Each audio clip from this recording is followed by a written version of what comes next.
إن الحمد لله نحمده ونستعينه ونستغفره ونستهديه ونعوذ بالله من شرور أنفسنا ومن سيئات أعمالنا من يهد الله فلا مضل له ومن يضلل فلا هادي له وأشهد أن لا إله إلا الله وحده لا شريك له وأشهد أن محمدا عبده ورسوله أرسله بالهدى ودين الحق ليظهره على الدين كله ولو كره المشركون. أما بعد فإن أصدق الحديث كتاب الله وخير الهدي هدي محمد صلى الله عليه وسلم وشر الأمور محدثاتها وكل محدثة بدعة وكل بدعة ضلالة وكل ضلالة في النار أعاذنا الله من حرها. إن الله تبارك وتعالى يقول في محكم تنزيله ذلك فضل الله يؤتيه من يشاء والله ذو الفضل العظيم. Tukiwa katika suratul Jumu'ah ndani ya aya ya 4 ambayo Mwenyezi Mungu Subhanahu wa Ta'ala baada ya aya ya 4 akasema ya kuwa dhalika fadlullah, hizo ni fadla za Mwenyezi Mungu, yutihi man yasha, kumpa anayemtaka, wallahu dhul fadli alazim, na Mwenyezi Mungu Subhanahu wa Ta'ala ni mwenye fadla zilizokuwa kuu mno. Aya hii kwa mnasaba wa leo, pamoja na kwamba jana tulipokuwa tunazitaja fadla, leo inatupa maudhui inayosema ya kuwa utume wa Muhammad sallallahu alayhi wasallam si wa Arabu peke yake. Utume wa Muhammad sallallahu alayhi wasallam si wa Waarabu peke yake. Ili tuelewe maana ya neno hili la Mwenyezi Mungu Subhanahu wa Ta'ala, dhalika fadlullah yutihi man yasha, kumpa anayemtaka, wallahu dhul fadli alazim, na Mwenyezi Mungu ni mwenye fadla kuu mno. Ndipo mwenye kitabu kwa jina At-Tafsir al-Munir Dr. Wahab Az-Zuhaili asema katika juzuu ya 28 ukurasa wa 187, asema katika kifungu cha 5, risalatun nabii sallallahu alayhi wasallam, utume wa mtume Muhammad sallallahu alayhi wasallam, ghairu khas, sio kwamba ni mahsusi bil arabi, kwa Waarabu peke yake, wa innama, na hakika si jengine, hiya amma, wa utume wake mtume Muhammad sallallahu alayhi wasallam umeenea kwa wote walio katika umma wake, walio katika zama zake, amatin nas, kwa watu wote, jamia fi zamanihi, katika zama zake, wa fil azmani lahiqa, na katika zama zinazofuata zitakazopambana na zama hizi za Mtume Muhammad sallallahu alaihi ila yaumil qiyama. Utume wake utaendelea kutoka alipoanza kuenea kwa umma mpaka siku ya kiyama. Ndipo pale unapoona ilikuwa kuna aya imetangulia inayosema wa akharina minhum lamma yalaqu bihi wa huwa al-aziz. Na wale ambao miongoni mwao hawakukutana nao, yani walokuwa na mtume kisha wengine wakaja wakawa hawakukutana na mtume sallallahu alaihi wasallam, wote wamo katika fungu la waumini na wote wakiwa watafuata dini hii ya mtume Muhammad sallallahu alaihi wasallam, wamo ndani. Arabuhum wa ajamuhum, Waarabu wao na waejemi wao, yani walio Waarabu na wasiokuwa Waarabu, wote ni pamoja, wote ni katika ummati Muhammad na wote ni katika wafuasi wa mtume Muhammad sallallahu alaihi wasallam.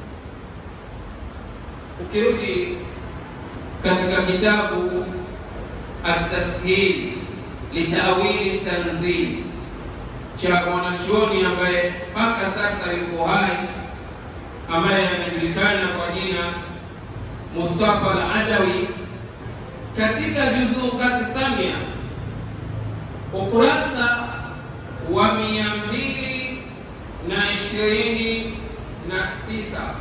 asema fafi sahihi,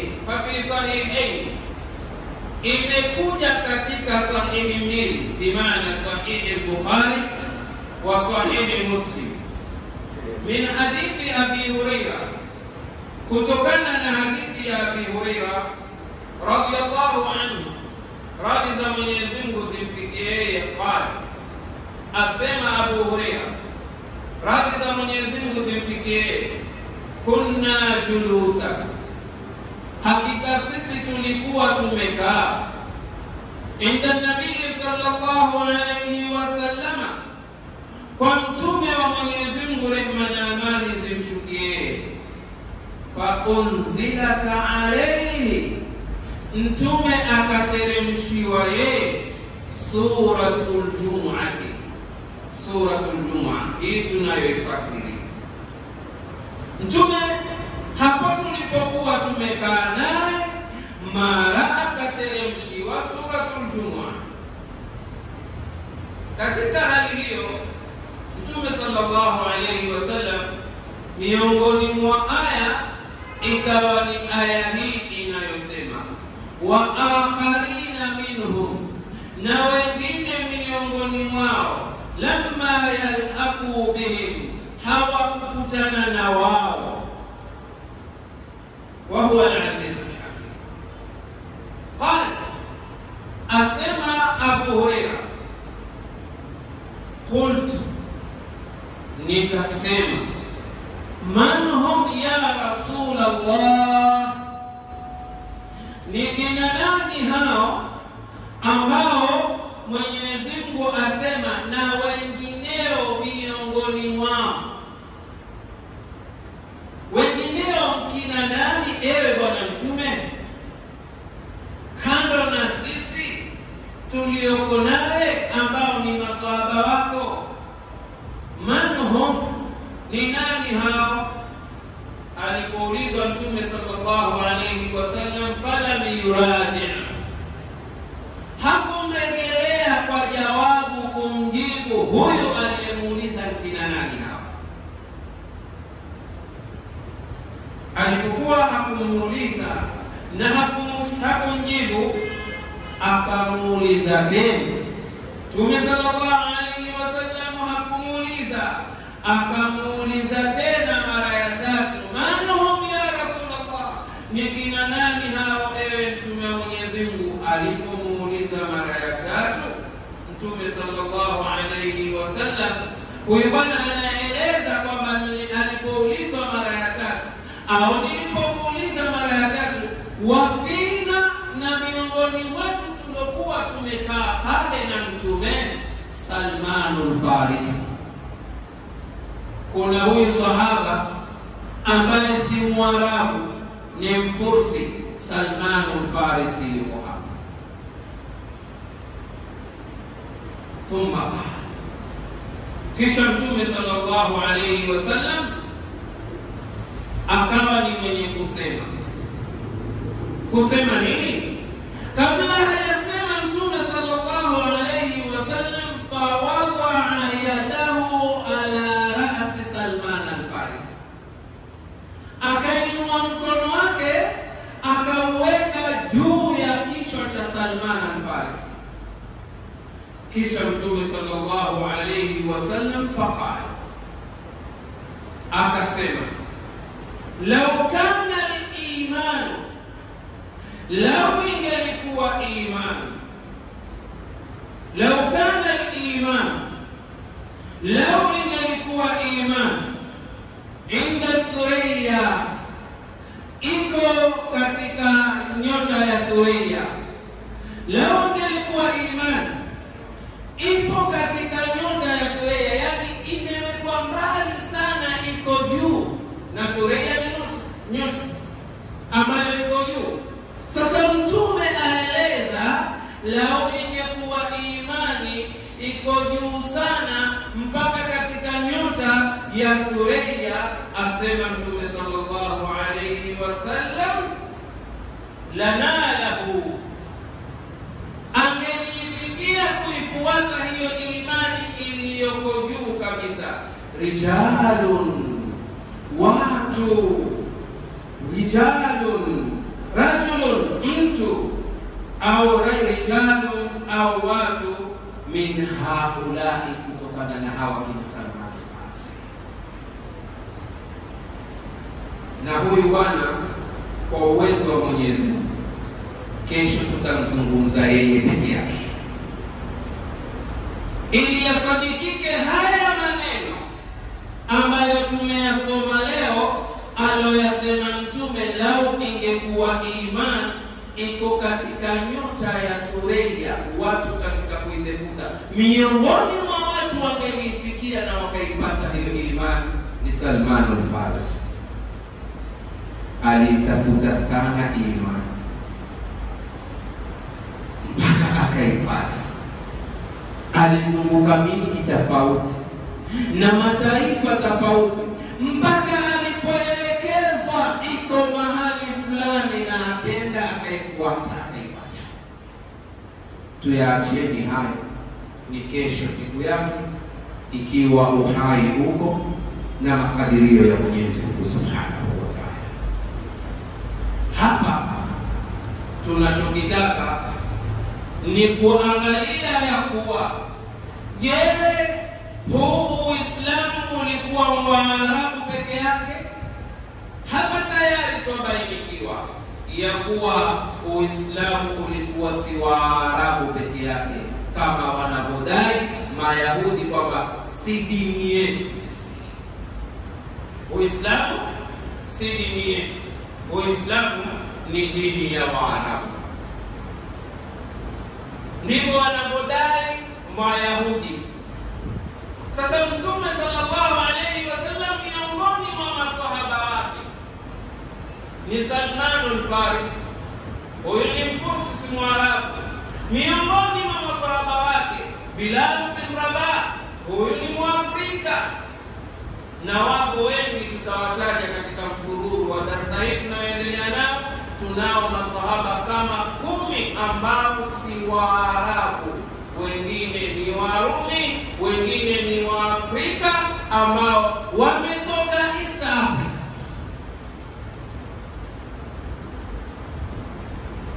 Na huyu ni mmoja, lakini ilikuwa ni dini ya Waarabu.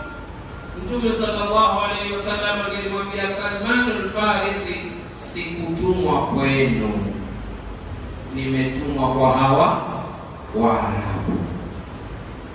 Angelimwambia Bilal, sikutumwa kwenu, nimetumwa kwa hawa Waarabu, sina haja na Waafrika. Lakini kwa kuwa Mwenyezi Mungu Subhanahu wa Ta'ala amemtuma kwa umma wote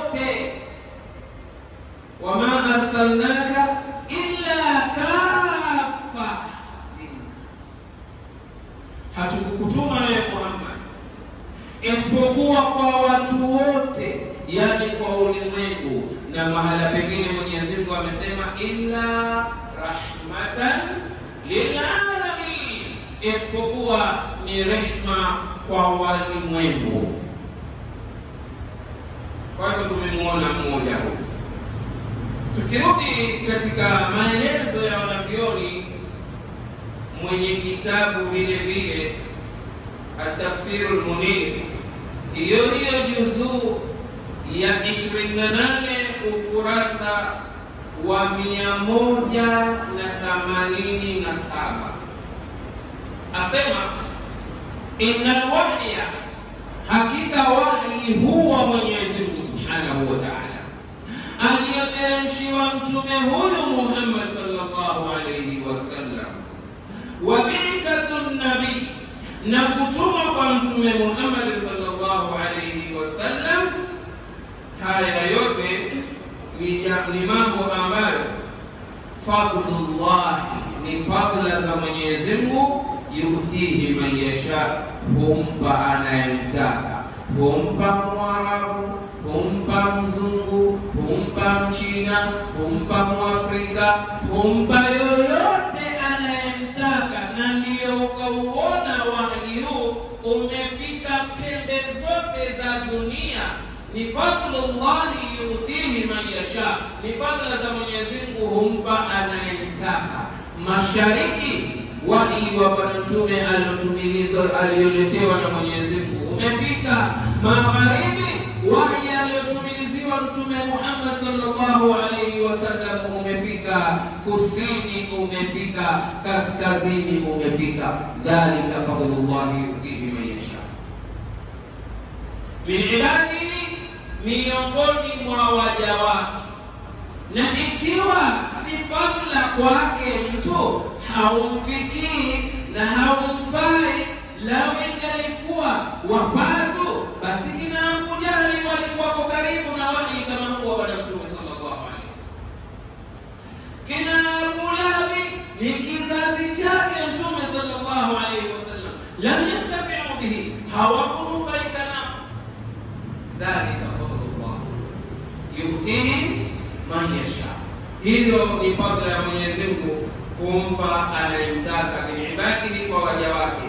Walillahi alfadlu daim, na Mwenyezi Mungu ni mwenye fadla zenye kudumu. Ala nasi, kwa watu, ala nasi, kwa watu, fadla zake zinadumu. Wewe ikiwa umeupata wahi huu ambayo ni Qur'ani tukufu, wewe ikiwa umepata fadla hii ambayo ni Uislamu umekufikia, kaa ukijua al-fadlu daim fika, kwamba fadla zitokazo kwa Mwenyezi Mungu za kudumu ziko kwako. Pamoja na hivyo, Mwenyezi Mungu Subhanahu wa Ta'ala hutoa kwa kiwango, kama tulivyosema jana. Waweza ukawa umepewa fadhila hizi ukawa umenyimwa hizi. Waweza ukawa umepewa mali ukawa umenyimwa elimu, ukawa umepewa elimu umenyimwa mali, umepewa afya umenyimwa mali, umepewa mali umenyimwa afya. Ni fadhila za Mwenyezi Mungu Subhanahu wa Ta'ala, humpa anayemtaka. Na katika fadhila kubwa zaidi ni fadhila ya mtu kupata Uislamu.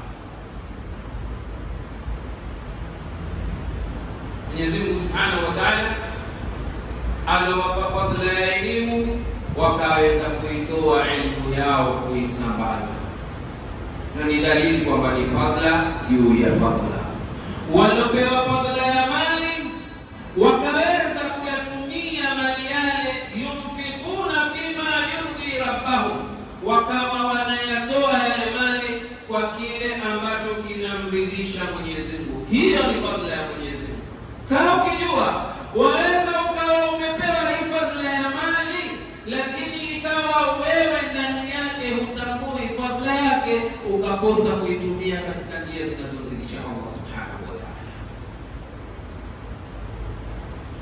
Tuweni makini kuijua aya hii kwa vizuri sana, ili tujitambue kila mmoja wetu ana fadhila kutoka kwa Mwenyezi Mungu. Tukirudi tena katika kitabu At-Tasheel Ta'wil Tanzil, vile vile katika juzuu Samia, asema Mustafa al-Adawi, ila man ushira biqawlihi dhalika fadlullah, aleta kama swali kusema ni kina nani waloshiriwa kwa neno hili alilosema Mwenyezi Mungu kuwa hizo ni fadhila za Mwenyezi Mungu, kina nani walioelekezewa hili?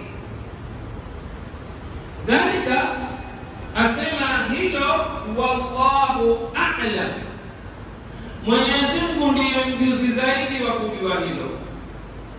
Isharatun ila nubuwa, lakini kwa kadri ya ufahamu asema ni ishara ya utume, kwamba utume ni fadhila za Mwenyezi Mungu Subhanahu wa Ta'ala, alati, utume ambao biha ala nabiyyi sallallahu alayhi wasallam. Kwa utume huo Mwenyezi Mungu Subhanahu wa Ta'ala ameuteremsha kwa mtume wake Muhammad sallallahu alayhi wasallam. Ndipo akasema katika aya nyingine, wa innahu la dhikrun laka wa liqaumika wa sawfa tus'alun, na hakika hiyo Qur'an na utume uliopewa, la dhikrun laka, ni sharafu kwako wewe, ni utukufu kwako wewe. Kwa hivyo utume ni utukufu kwa Mtume Muhammad sallallahu alaihi wasallam, ni cheo amepewa Mtume Muhammad sallallahu alaihi wasallam. Wali qaumika, na kwa watu wako. Kwa hivyo utume wa Mtume Muhammad na kitabu hiki alichopewa Mtume Muhammad sallallahu alaihi wasallam ni sharafu kwake na ni sharafu kwetu sisi ambao tuko katika ummatu Muhammad sallallahu alaihi wasallam. Lazima tujiproud kwa kuwa sisi ndio ahlul Qur'an, kwa kuwa sisi ndio wafuasi wa Mtume Muhammad sallallahu alaihi wasallam. Na kujiproud si kujipiga kifua kusema mimi ni Muislamu tu. Kujiproud kwenyewe ni kwa vitendo, uonekane watekeleza vile Uislamu unavyotaka.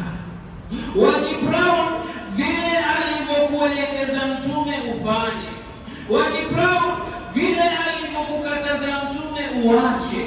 Hii ndiyo proud yenyewe ambayo waweza kusema kwamba Mwenyezi Mungu ametukusudia sisi, wa innahu la dhikrun laka wa liqaumika, ni sharafu kwako wewe Muhammad na watu wako. Wa sawfa tus'alun, hapa ndipo kwenye kazi sasa, na utakuja ulizwa cheo mlichopewa, sharafu mliopewa, Qur'ani mlioletewa, sunna za Mtume ambazo mumeachiwa, mtakuja ulizwa. Sharafu hii mliopewa, mulikilinda, mulikibeba kama sharafu, mulikuwa na proud nayo ya kusawasawa, kujitambua kuwa nyinyi ni ummati Muhammad. Mafahamu vipi? Wasawfa tus'alun, mtaulizwa, kwa sababu Qur'ani ni neema, na ikiwa ni neema basi Mwenyezi Mungu Subhanahu wa Ta'ala ametuagilia ndani ya Qur'ani tukufu, thumma la tus'alunna yawmaidhin 'anil na'im, kisha mtaulizwa siku hiyo kuhusu neema ya Uislamu ulioletewa. Mtaulizwa nayo, muliutekelezaje Uislamu? Mulijitambua vipi kama Waislamu? Muliishi vipi kama Waislamu? muliulinda vipi kama Uislamu? Mulikilinda vipi kitabu cha Uislamu, Al-Qur'an Karim? Wasawfa tusalu, na mtakuja uliza. Kwa hivyo haya ni maneno matukufu ambayo Mwenyezi Mungu Subhanahu wa Ta'ala amemwambia Mtume Muhammad sallallahu alayhi wasallam. Ndipo hata mwanachuoni aliye hai pia Sheikhul Fawzan akatafsiri kwa ufupi alipoulizwa swali la maana ya aya hii, wa innahu ladhikrun laka wa liqaumika, akasema annahu alquran, yani sharafun laka wa liqaumika wa sawfa tusalun, ay alquran alladhi unzila alayka, Qurani ambayo umeteremshiwa wewe, basi utakuja ulizwa bilughatin arabiyya, kwa lugha ya Kiarabu uijue. Na ndiyo ile hatari iliyoko, ukawa wewe ni Muislamu uliopewa kitabu cha Qur'ani, hukujifunza kusoma Kiarabu, ukawa hujui kusoma Qur'ani. Wasawfa tusalu, na mtakuja ulizwa. Ndipo wakakataa wanavyoni mtu kujifundisha kusoma Qur'ani kwa hati nyinginezo, wamekataa ili kuipa nguvu, kwa kuwa ni lugha ya Kiarabu, ujifunze kusoma vile inavyosoma kwa harufu za Kiarabu. Haya ni maneno ambayo alijibu kwa ufupi Sheikh Fawzan katika neno hili, wasawfa tusaluna, akasema mtaulizwa kwa kuwa ni lugha ya Kiarabu na mulitakia. Wadhalika, na hilo aidha vile vile fadlun min Allah, ni fadla itokayo kwa Mwenyezi Mungu, ala umumi almu'minin, iliyoenea kwa waumini wote. Wadalili, na dalili ya kuwa utume wa mtume ni fadla kwa iliyoenea kwa waumini itokayo kwa Mwenyezi Mungu. Mwenyezi Mungu Subhanahu wa Ta'ala anasema, laqad manna Allahu 'ala al-mu'minina id ba'atha fihim rasulan min anfusihim, hakika Mwenyezi Mungu amewaneemesha waumini pindi alipotumiliza kwao wao mtume anayetokana na nafsi zao. Hakutumwa mtume jini, wala hakutumwa mtume malaika, bali ametumwa mtume binadamu anayetokana na wao, yatlu alayhim, awasomea wao ayatillah, aya za Mwenyezi Mungu, wayuzakihim, na kuwatakasa wao, wayuallimuhumul kitaba, na kuwafundisha wao kitabu, wal hikma, na hikma, hadithi za Mtume sallallahu alayhi wasallam, wa in kanu min qabli la fi dhalalin mubin, japokuwa kabla ya hapo hao waliotumiliwa mtume ambao wakiwa ni Waarabu kwanza, la fi dhalalin mubin, walikuwa katika upotevu ulio wazi. Sasa iangalie hii aya ilivyoanza, imeanza ikisema laqad manna Allah, hakika ameneemesha Mwenyezi Mungu. Ameianza aya ikiwa na taakida tatu, yani imetiliwa nguvu mara tatu hii aya, ili waumini wajue kwamba wameletewa neema na Mwenyezi Mungu. Uislamu ni neema, ili ya kuwa wao wamepewa fadhila na Mwenyezi Mungu. Ziko wapi hizo taukidi tatu? Taukidi ya kwanza ni taukidi ambayo inapatikana hapa, inayokuja kwa takdiri, kuwa Mwenyezi Mungu Subhanahu wa Ta'ala ameapa, hakika nimeneemesha waumini. Kwa hivyo wewe ulipata ujumbe wa Uislamu, Mwenyezi Mungu amekueleza kwa taukidi kwamba hakika nimekuletea neema, hakika nimekupa fadhila. Taukidi ya pili iko wapi? Taukidi ya pili ni lamu iliyoko hapo, laqad, hiyo lamu ya taukidi. Na taukidi ya tatu iko wapi? Taukidi ya tatu iko katika neno qad. Qad ni harfu taukid. Kwa hivyo laqad manna Allah, hakika ameneemesha Mwenyezi Mungu, yani wallahi Mwenyezi Mungu ameneemesha. Kwa nguvu Mwenyezi Mungu amewapa fadhila ala almu'minina, waumini, idh ba'atha fihim, pindi alipopeleka kwa wao rasulan min anfusihim, mtume anayetokana na nafsi zao, yatlu alayhim, anawasomea wao ayatihi, aya zake, wa yuzakkihim wa yuallimuhum alkitaba wal hikma wa in kanu min qablu lafi dhalalin. Katika neno lake Mwenyezi Mungu, yutihi man yasha, humpa anayemtaka. Yaqul, anasema yuti fadlahu, Mwenyezi Mungu humpa fadhila zake, dhalika man yasha, hizo fadhila anayemtaka, min khalqihi, katika viumbe wake. La yastahiqu adh-dhanb, basi haistahiki kukemewa wala mtu kutahayarishwa.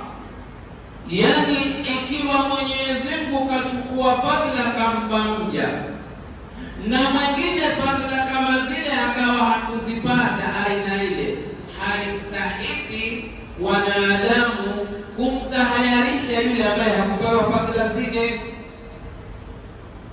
Mfano, mtu amepewa ilmu, haipasi kwa wale ambao hawakupewa ilmu basi ikawa saa zote wakemewa, saa zote wagoliwa, haipasi.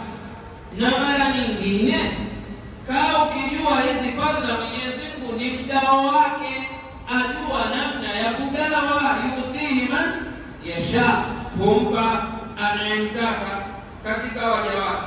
Sasa ukiangalia Mwenyezi Mungu Subhanahu wa Ta'ala aliposema yutihi man yasha, ndipo pale utakuta kuna watu walikuwa katika zama za Mtume sallallahu alayhi wasallam, lakini hawakujaliwa kuonana na Mtume. Sasa kiwango kile cha kupata daraja ya usahaba wale, itakuwa ndiyo nafasi ya wale wengine waliokuwa katika zama za Mtume na hawakuwahi kuonana na Mtume kisha wakasilimu baadaye, waguliwe watu kama wale? Hapana. Kwa hivyo waliopata nafasi wakati ule wakamwona Mtume, wakamwamini, ni fadhlullah kwa kiwango chao. Na kuna wengine hawakupata nafasi ya kumwona Mtume lakini wakasilimu baadaye, na walikuwa katika zama za Mtume, hawakuwa maswahaba. Kwa kiwango chao pia na wao, dhalika fadhlullah, ni fadhila za Mwenyezi Mungu, japokuwa za hawa hazifanani na hawa, kwa sababu hutofautiana watu. Na Mwenyezi Mungu katika kugawa kwa mafungu yake anayotaka. Tusije tukaona kwamba huyu kapewa hiki, akanyimwa hiki, huyu kapewa hiki, huyu akanyimwa hiki, tena ikawa ati ni sababu ya kubagua baadhi ya watu. Yule aliyepewa neema kapewa. Kuna aliyepewa neema ya watoto, ana watoto chungu mzima, na pengine hamna ya kulea, lakini ni fadhlullah. Na kuna mwingine ana nafasi kubwa sana ya kulea, lakini atamani mtoto. Waona fadhila za Mwenyezi Mungu, atamani mtoto, ni fadhlullah. Sasa yoyote kile alichopewa akilinde, akichunge vizuri. Wewe una mtoto, mtunze vizuri, ni fadhila za Mwenyezi Mungu Subhanahu wa Ta'ala. Wewe una mali, yatunze vizuri. Wewe una elimu, itunze vizuri. Wewe una ujanja, utunze vizuri. Sio una ujanja basi wewe watu wote wawadanganya na kuwanyang'anya. Wako watu wajanja, ujanja wao wameutumia kunyang'anya watu na kuhadaa watu. Hujautunza ujanja wako. Ili tumalizie, tuangalie wale ambao tumewataja kwamba hawakuwa Waarabu na walikuwa masahaba, ili iondoke ile shubha ya madai ya Kiyahudi kwamba Mtume Muhammad katumwa kwa Waarabu peke yake. Mtume sallallahu alayhi wasallam alikuwa na masahaba wengi. Kuna waliosema kwamba Mtume akifa, wakati amekwenda katika fathi pamoja na hijjatul wada, alikuwa na masahaba 1,000. Na kuna waliosema kwamba idadi, walijaribu kufanya hisabu ya kuhesabu masahaba kwa ihtiyat, wakasema walifika masahaba 1,143. Na unaweza kupata kauli nyingine katika utafiti wa wanavyoni walivyofanya. Hizi ni katika baadhi ya tafiti walizozungumza masahaba, walizozungumza wanavyoni. Watatuwataje baadhi ya masahaba ambao walikuwa si Waarabu na walikuwa ni wafuasi wa Mtume sallallahu alayhi wasallam. Miongoni mwao wa kwanza tungependa kumtaja katika masahaba hawa wa Mtume sallallahu alayhi wasallam, mkewe Mtume sallallahu alayhi wasallam. Ni sio mkewe, mlezi, mnyonyeshaji wa Mtume sallallahu alayhi wasallam, Ummu Aiman. Kama vile watoto wanaosoma katika sira, wa hadanatu Ummu Aiman, mlezi na akamlea yeye Mtume sallallahu alayhi wasallam, Ummu Aiman al-Barakatul Habashiyya. Katika jina lake la kubandikwa wanamuita al-Barakatul Habashiyya, baraka ya kutoka Habash, hapo Ethiopia, East Africa. Huyu kamlea Mtume sallallahu alayhi wasallam, wa amanat bihi, na akamwamini Mtume sallallahu alayhi wasallam mwanzo baada ya Khadija na Abu Bakr na Ali na Zaid bin al-Harith, kafuatia Ummu Aiman katika kumwamini Mtume sallallahu alayhi wasallam. Huyu alimwamini Mtume sallallahu alayhi wasallam na baadaye akaolewa na sahaba kwa jina Ubayd bin Haritha, akamzaa mwana akiitwa Aiman. Aiman ni mtoto wa Ummu Aiman. Baadaye Ubayd alipouawa, Mtume sallallahu alayhi wasallam akamuozesha Zaid bin al-Haritha. Kaolewa na Zaid bin al-Haritha, akamzaa Usama bin Zaid ambaye ni ibnu Rasulillah sallallahu alayhi wasallam. Alikuwa kipenzi cha Mtume sallallahu alayhi wasallam, mpaka mara nyingine maswahaba wakiwa wana hofu ya kuzungumza na Mtume, kuona pengine Mtume atakasirika katika jambo, walikuwa wakimwendea Usama wakimwambia, nenda wewe Usama ukazungumze na Mtume sallallahu alaihi wasallam. Kama wakati kule mwanamke alipoiba wa Kikureshi ambaye ni kabila la Makhzum, wakasema itakuwaje mwanamke huyu akatwe mkono, nani mwanamke mtukufu? Lakini wakasema nani anakwenda kusema na Mtume mwambie huyo sikatwe mkono? Na Mtume katika sheria yuko hivi, hayuko hivi, hakuna mlango wa nyuma, straight. Hakuna atakayesema na Mtume asema mtu ambaye atakayejaribu kuzungumza na Mtume ni Usama. Wakamzungumzia Usama. Usama akaja kwa Mtume sallallahu alayhi wasallam kutaka Mtume akubali kwamba huyu mwanamke asikatwe mkono. Mtume sallallahu alayhi wasallam akamwambia Usama, atashfa fi haddin min hududillah, hivi wewe Usama umetoka utokako, umekuja kupewa maneno ili mimi nikusikilize wewe kwa kuwa nakupenda, nikusikilize wewe uombee hadi iondolewe katika hadi za Mwenyezi Mungu kwa sababu yako, kwa sababu ya mwanamke mtukufu? Hapana. Tunakamzungumzia Usama akamwambia hapana, akatoka nje na watu wako nje. Usama anaendelea kuzungumza na Mtume, Mtume akatoka nje ili kumuonyesha Usama, si umekuja tuzungumze chema huko ndani, nataka sasa baada ya kukwambia wewe wata wakayasikie haya na walio nje wote. Akawaambia, innama ahlaka man kana qabla, hakika si nyingine hakuna lililoangamiza waliokuwa kabla yenu isipokuwa walikuwa idha saraka fihi mudhaifu, aibapo kwa wao mtu mnyonge, akamu alayhi hadda, msimamishia haddi, kiwa mkatwa mkono akakatwa. Wa idha saraka fihi musharifu, na aibapo kwa wao mtu mtukufu, tarakuhu, kumwacha.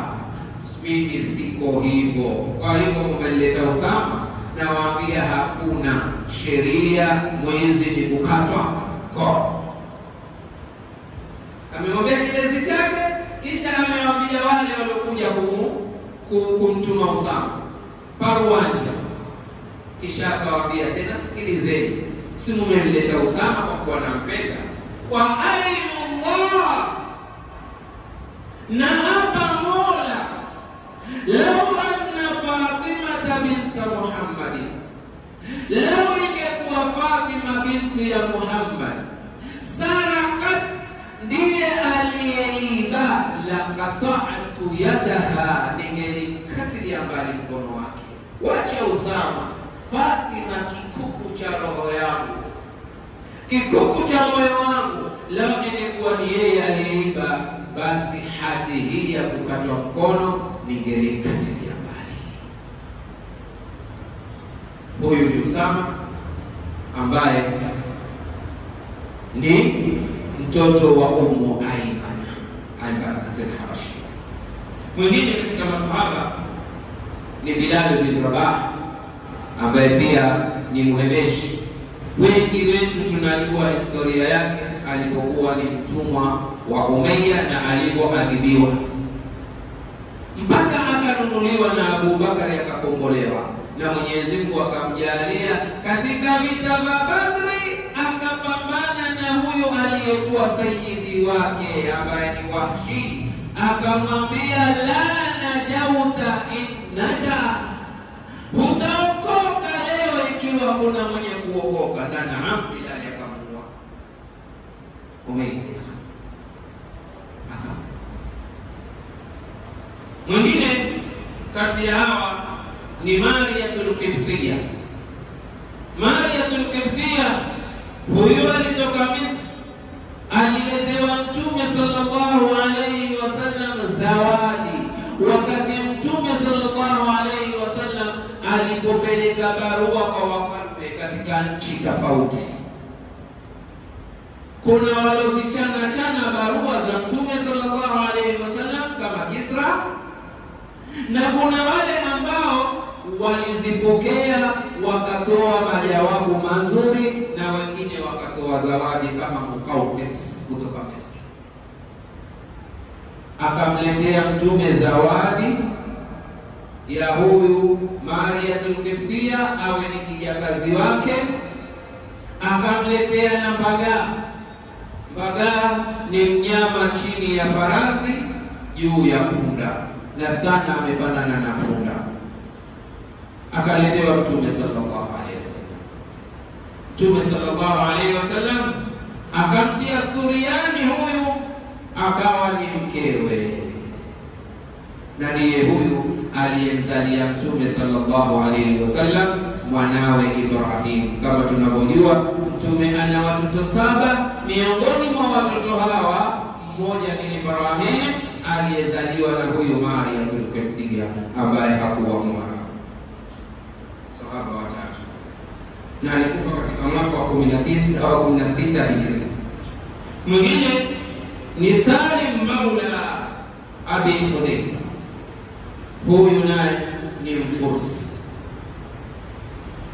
alikuwa ni mtumwa wa mke wa huyu Hudayfa, lakini akawa mtiifu sana Hudayfa, akampenda sana, na akawa ni mwenye kuslimu, na akawa na sauti nzuri, akawa msomi mzuri wa Qur'ani, mpaka Mtume akashiria ya kuwa atakaye kusoma katika visomo vizuri zaidi katika maswahaba 4, mmoja wao akiwa ni huyu Salim maula Abi Hudayfa.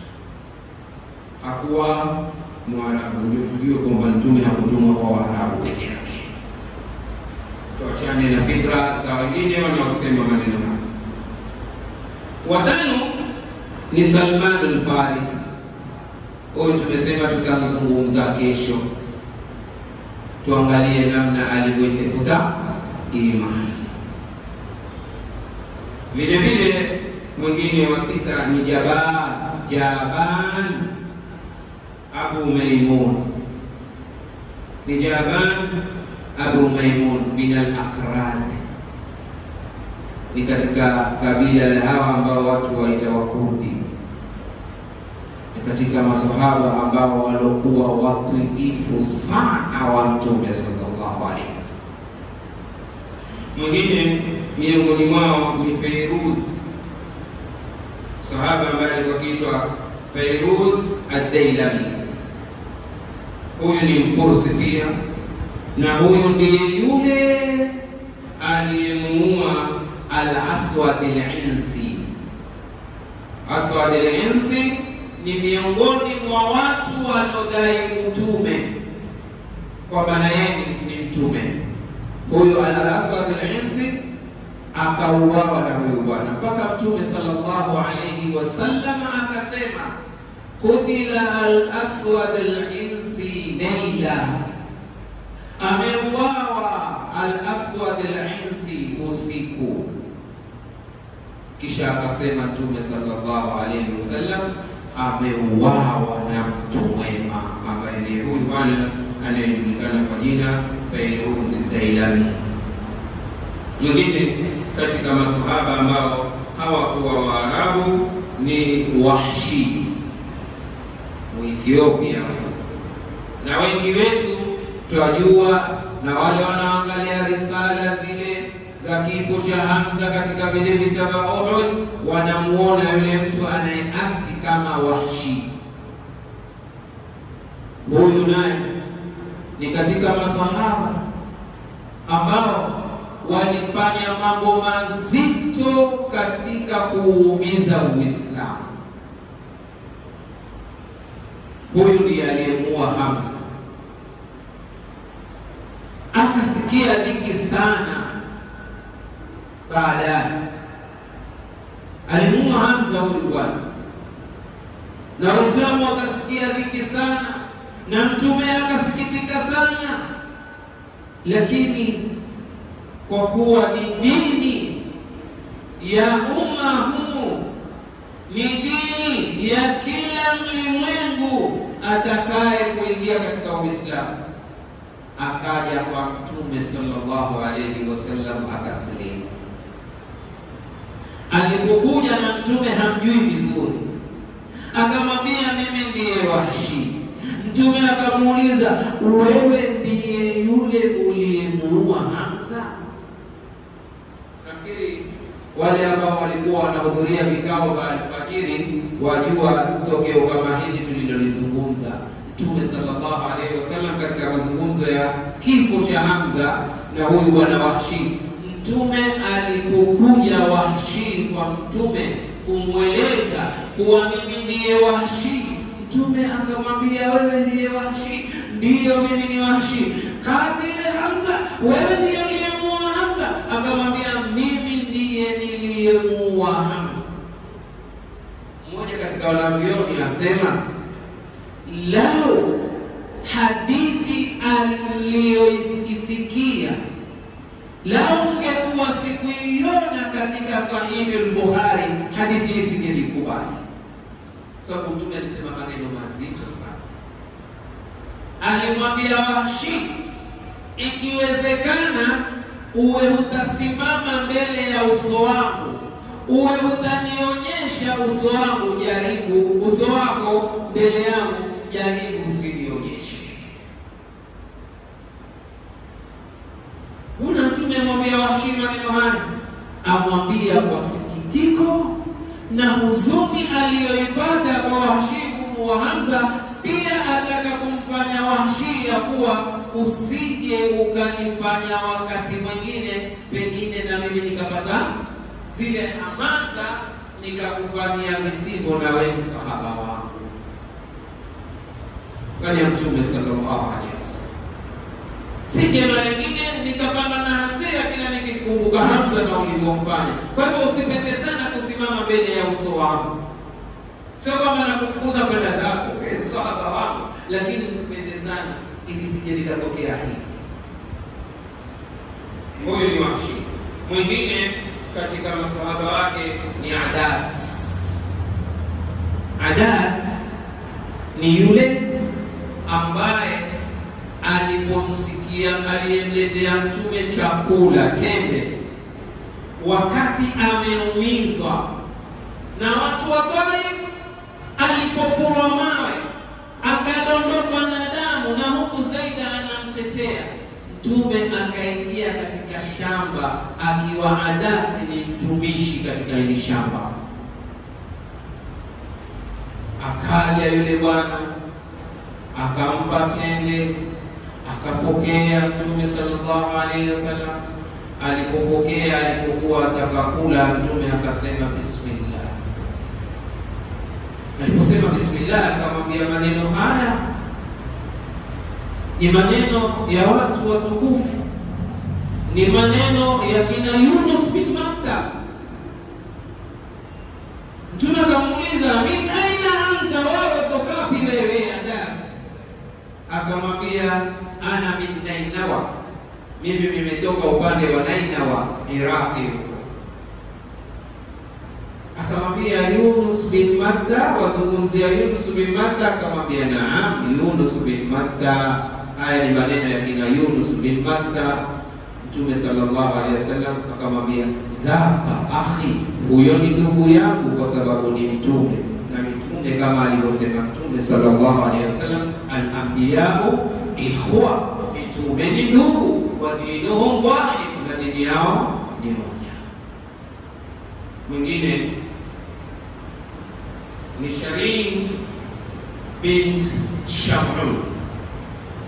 Sharin bint Sham'un, huyu ni dada yake Mariyatul Qibtiyya. Katika wale wawili vijakazi alioletewa Mtume sallallahu alaihi wasallam, Mtume sallallahu alaihi wasallam mmoja alimuozesha Hassan bin Thabit, mshairi mkubwa wa Mtume sallallahu alaihi wasallam, aliyekuwa na mashairi makali na aliyekuwa na hamasa kali mpaka akiwatisha Makureshi kwa mashairi yake na maneno yake. Hawa ndio tuliojaliwa kuwaeneza katika masahaba ambao hawakuwa Waarabu, na hata wamejaribu pia wanavyoni kutaja kwamba wako karibu masahaba 43 ambao hawakuwa Waarabu. Hapa ndipo tutakapokomea. Dhalika fadlullahi yutihi man yasha wallahu dhul fadlil adhim. Pengine pia kuna swali.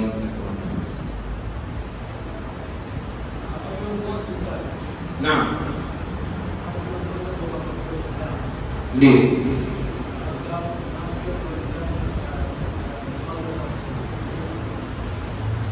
Naam, hawa viongozi ambao si Waislamu kupewa huu uongozi, je, tuhesabu ni katika fadhila za Mwenyezi Mungu?